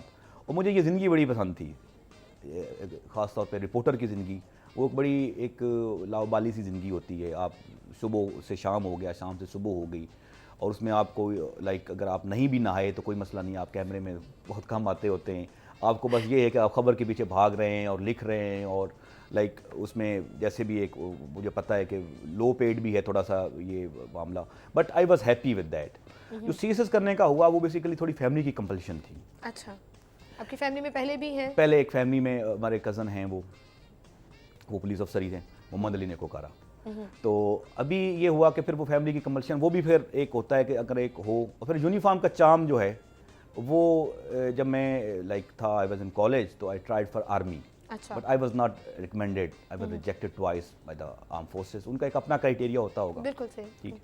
उसके बाद फिर जब मैंने सीएसएस किया तो मेरी ऑप्शन यही थी कि मैं पुलिस डिपार्टमेंट में ही जाऊँ, और वो ये हो अपनी भी गया। चॉइस थी या फैमिली की तरफ से? फैमिली की तरफ से थोड़ी कंपल्शन ये थी कि हम क्योंकि यहाँ पे पुलिस का डिपार्टमेंट ऐसा समझा जाता है कि इधर यू आर विद देम और अगेंस्ट देम, थोड़ी तो है ये, तो हमें एक चीज़ माननी पड़ेगी। तो इधर जो पुलिस को ज्वाइन करने का जो मकसद था वो एक मेरा ज़ाती यूनिफॉर्म की वजह से भी था। यूनिफॉर्म का एक अपना चार्म है, एक अपना क्रेज़ है, और दूसरा एक फैमिली में भी एक एग्जांपल थी, और तीसरा जो था वो फैमिली की भी एक कंपल्शन थी कि पुलिस में ही आया जाए। तो इस वजह से मुझे ये करना पड़ा, but now I am adjusted to some extent. अच्छा, अगर आप पुलिस के बाद आपकी चॉइस क्या होती है? अगर पुलिस डिपार्टमेंट, लिखना लिखाना ही होगा मेरा। सीएसएस में कौन से डिपार्टमेंट में? अच्छा, पुलिस के बाद फिर फॉरेन सर्विस। फॉरेन सर्विस उसकी अट्रैक्शन अपनी अलग से उसकी एक अलग अट्रैक्शन है उसकी। उसका हॉरिजन बड़ा ब्रॉड है, उसका स्कोप जो है वो काफ़ी है। आप जिन क्योंकि चीज़ों आपने को, आईआर में जो है वो पढ़ा भी हुआ, इंटरनेशनल रिलेशंस पढ़े हुए हैं, तो उस हवाले से भी काफ़ी वो आपको हेल्प। हाँ जी, जिन लोगों को आप टीवी पे देख रहे होते हैं, जिन डिग्निटरीज को, उनके साथ आपको हाथ मिलाने का मौका भी मिल सकता है। आप देख सकते हैं कि इंटरनेशनल अफेयर्स में मुल्क कैसे दूसरे मुल्कों से डील कर रहे हैं। पर्सनल लेवल पे इंडिविजुअल टू इंडिविजुअल डील करने का एक और तरीका होता है। जब मुल्क डील कर रहे होते हैं तो वो दैट इज़ रियल पॉलिटिक, वो एक और चीज़ होती है, वो देखने वाली चीज़ होती है। बिल्कुल तो वो एक बड़ा एक्सपोजर है उसका। हाँ, बिल्कुल सही। अच्छा, सीएसएस करना मुश्किल है? जब आपने तैयारी शुरू की और ये सोचा कि अब सीएसएस करना है, तो मुश्किल लगा आपको कि मुश्किल है पढ़ना है बहुत? मतलब जैसे आपने बताया कि आर्मी का अपना एक क्राइटेरिया है, तो सीएसएस का भी अपना एक क्राइटेरिया है, विच इज़ इवन टफर। वो भी बहुत मुश्किल है कि आपको रिटन भी क्लियर करना है, इंटरव्यू भी क्लियर करना है, उसके बाद ट्रेनिंग भी है, और फिर सारी ज़िंदगी आपको प्रूव करते रहना है that you are a good bureaucrat. So वो जो एक तलवार हमेशा लटकती रहती है, वो तो सारी ज़िंदगी के लिए रहती है। सीएसएस जी एक है तो एक इम्तिहान ही, जैसे एक एग्ज़ाम होते हैं, बाकी ऑप्शनल सब्जेक्ट्स होते हैं, कंपलसरी सब्जेक्ट्स होते हैं, फिर उसके बाद इंटरव्यू होता है। अच्छा, इसमें जो डिफरेंस है जो बाकी एग्जाम जो इसमें है, इसमें यह है कि जी आपने सिर्फ पास नहीं करना ना, यू हैव टू कम्पीट ना। जब आप कम्पीट करते हैं और आप ऊपर आना है, आपको मेरिट पे आपको चीज़ें एलोकेट होनी है, तो फिर आपको एफर्ट ज़्यादा करनी है, एक चीज़।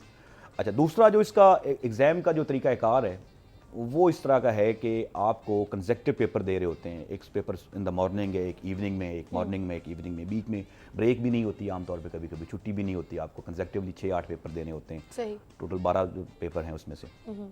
तो उस वजह से आपका जो नर्व्स का एक बड़ा टेस्ट हो जाता है, आपकी मेमोरी का बड़ा टेस्ट होता है। आप आराम भी नहीं कर पा रहे, आप पेपर दे के शाम को आए हैं, थोड़ा सा आराम किया है, फिर अगला पेपर है, उसके लिए आपने फिर रिवाइज़ करनी है चीज़ें।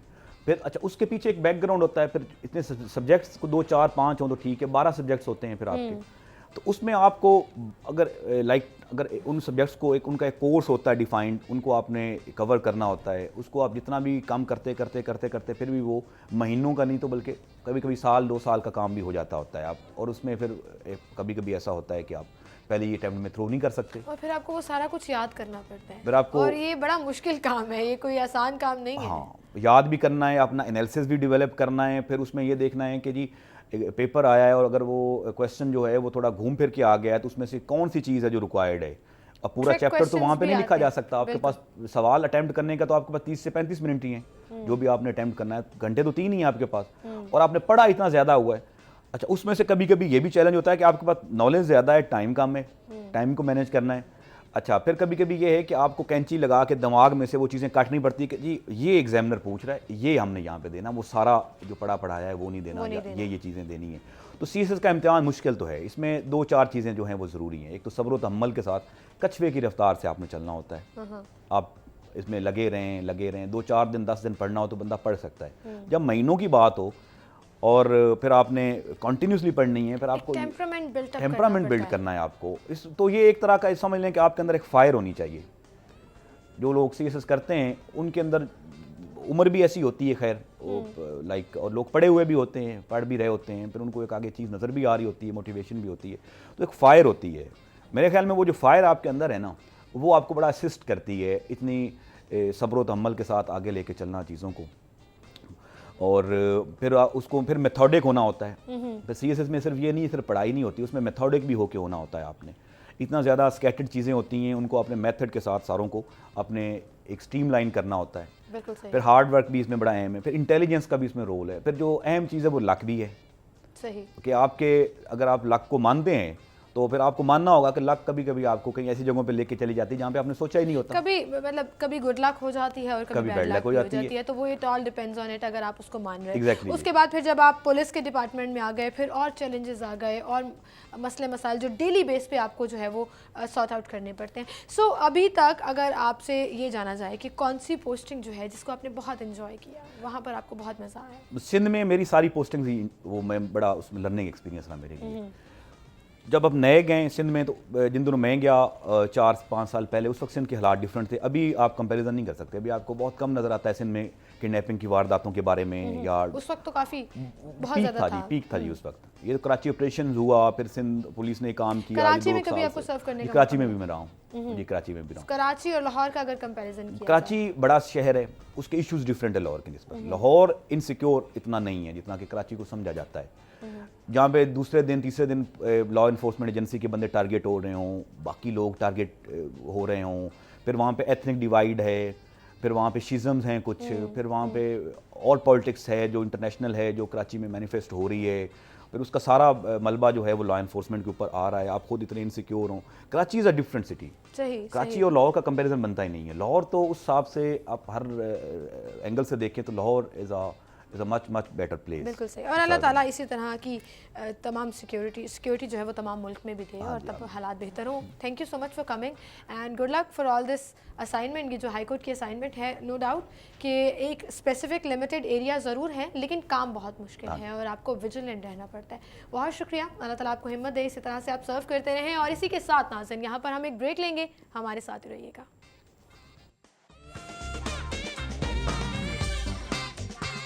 वेलकम बैक नाज़रीन, और अब सेगमेंट्स की तरफ चलेंगे और सबसे पहले सेगमेंट शामिल करेंगे बचत बाजार।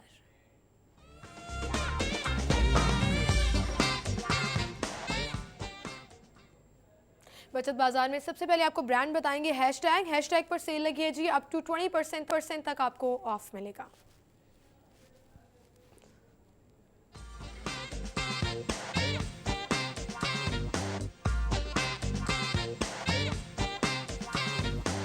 यूनिवर्थ प्री विंटर सेल है, अप टू 50% तक आपको ऑफ मिलेगा।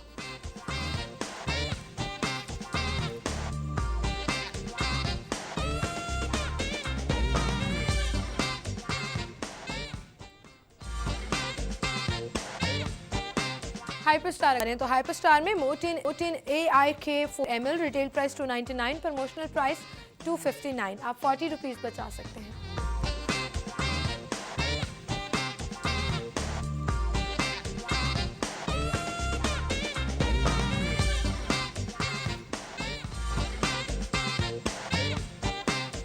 Touch mat tablet 7 inches MID 720, retail price 11,000, promotional price 9,999 rupees, आप 1,001 रुपीज़ बचा सकते हैं।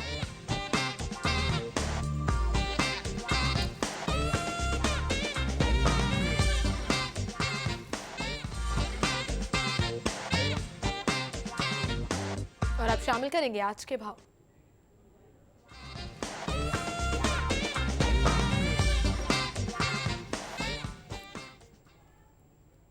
जी, इरफान कुरैशी हमारे साथ मौजूद हैं। इरफान, बताइएगा कहाँ पर मौजूद हैं आप, सब्जियां और फल किस कीमत पर मिल रहे हैं, और चूंकि मौसम अब तब्दील हो रहा है तो क्या सर्दियों की फल और सब्जियां जो है वो मार्केट में आ गई हैं? सब्जी मंडी में मौजूद हूं जहां पर जो सब्जियां हैं उनके तो रेट बरकरार हैं, लेकिन कुछ सब्जियां ऐसी हैं जिनकी कीमतों में जो है वो तकरीबन 5 से 7 रुपए का जो है वो इजाफा देखने में आ रहा है। जिस तरह से अरवी जो है वो इससे कबल 50 रुपए में फरोख्त की जा रही थी, लेकिन इस वक्त उसकी कीमत सरकारी रेट लिस्ट के मुताबिक तकरीबन 55 रुपए जो है वो देखने में आ रही है। इसी तरह जो मटर है वो 140 से 145 रुपए में फरोख्त किया जा रहा है। दूसरी तरफ अगर प्याज की कीमत देखी जाए तो प्याज काफी दिनों से 20 से 21 रुपए इसका रेट था, और आलू भी इसी तरह जो स्टोर आलू है वो तकरीबन 17 से 18 रुपए में जो है वो फरोख्त किया जा रहा है, लेकिन जो छिलके वाला आलू है वो तकरीबन 35 रुपए में जो है वो फरोख्त हो रहा है। इसी तरह अगर दीगर सब्जियों की बात की जाए तो जो लहसुन है, जो देसी लहसुन है, वो उसकी कीमत 250 रुपए है, लेकिन जो चाइना का लहसुन है उसकी तकरीबन 270 रुपए कीमत भी यहाँ पर जो है वो लगाई गई है। ये फर्क है देसी और चाइना की जो सब्जियां हैं उनमें। इसी तरह अगर टमाटर की बात की जाए तो टमाटर भी काफी दिनों से जो है वो तकरीबन 50 रुपए के करीब जो है वो उसका रेट देखने में आ रहा था, लेकिन इस वक्त टमाटर की जो कीमत है वो तकरीबन 55 रुपए जो है वो देखने में आ रही है सब्जी मंडियों में। अगर कद्दू की बात की जाए 30 से 33 रुपए में जो है वो फरोख्त किया जा रहा है कद्दू, और अगर बाकी सब्जियों की भी बात की जाए बंद गोभी की कीमत 35 रुपए है, जबकि जो फूल गोभी है उसकी कीमत 45 रुपए है। ये थोड़ा सा जो है वो फर्क देखने में आ रहा है। जो सब्जियां हैं उनमें पालक 20 से 22 रुपए में जो है वो सरकारी रेट लिस्ट के मुताबिक यहाँ फरोख्त की जा रही है। उसके अलावा अगर टींडे, जो देसी टींडे होते हैं। बहुत शुक्रिया इरफान कुरैशी आपका। आगे बढ़ेंगे। ज़ैनत शॉप पर नाज़रीन, अगर आप जा रहे हैं तो बीफ आपको मिलेगा 490 रुपए किलो और मटन है 840 रुपए किलो में। कीमत 170।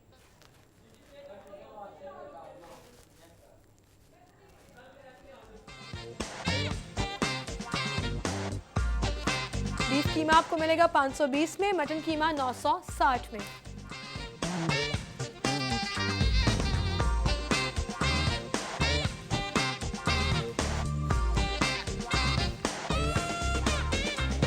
गवर्नमेंट रेट के मुताबिक जिंदा मुर्गी आपको मिलेगी 142 रुपए और उसका बना हुआ गोश्त 206 रुपए में।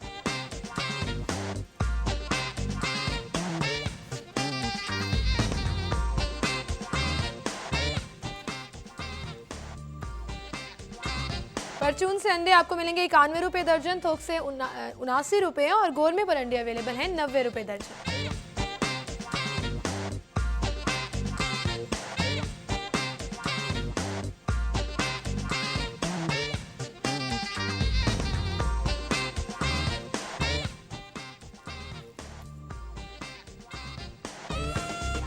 और अब डिफरेंट मूवी टाइमिंग्स आपको बताएंगे टुडेज डायरी में।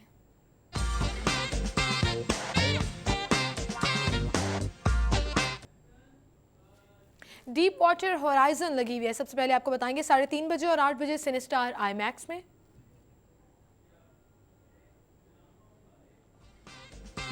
इन्फर्नो लगी हुई है 2:30 बजे और 7:30 बजे सिनेस्टार जन्वा मॉल।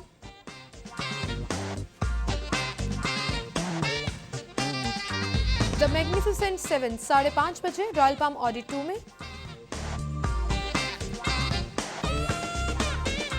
मालिक लगी हुई है 4:45 बजे वोक टावर सुपर सिनेमा 3 में।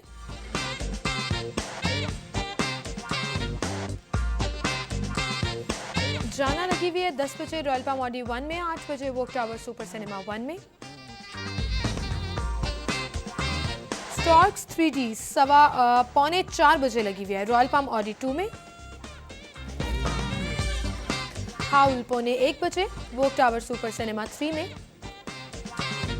और एक्टर इन लॉ 1 बजे और 6:30 बजे वोक टावर सुपर सिनेमा 2 में।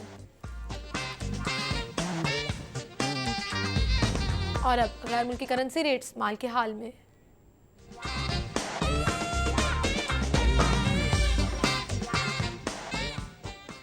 माल के हाल में सबसे पहले अमेरिकन डॉलर कीमत खरीद 105.3, कीमत फरोख्त 105.55।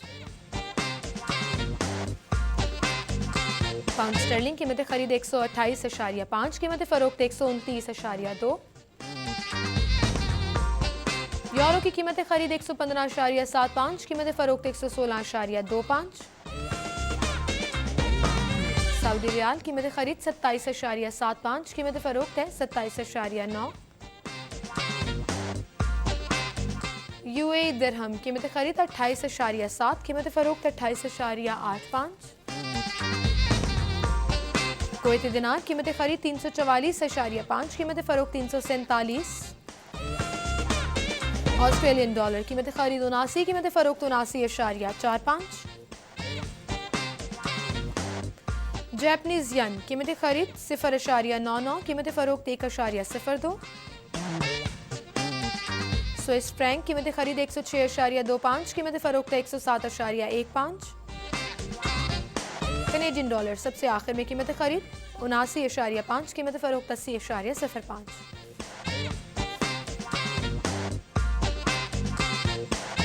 और इसके साथ ही आपसे इजाज़त चाहेंगे। इंशाल्लाह अब आपसे मंडे को मुलाकात होगी। अपना बहुत सा ख्याल रखिएगा। अल्लाह हाफ़िज़।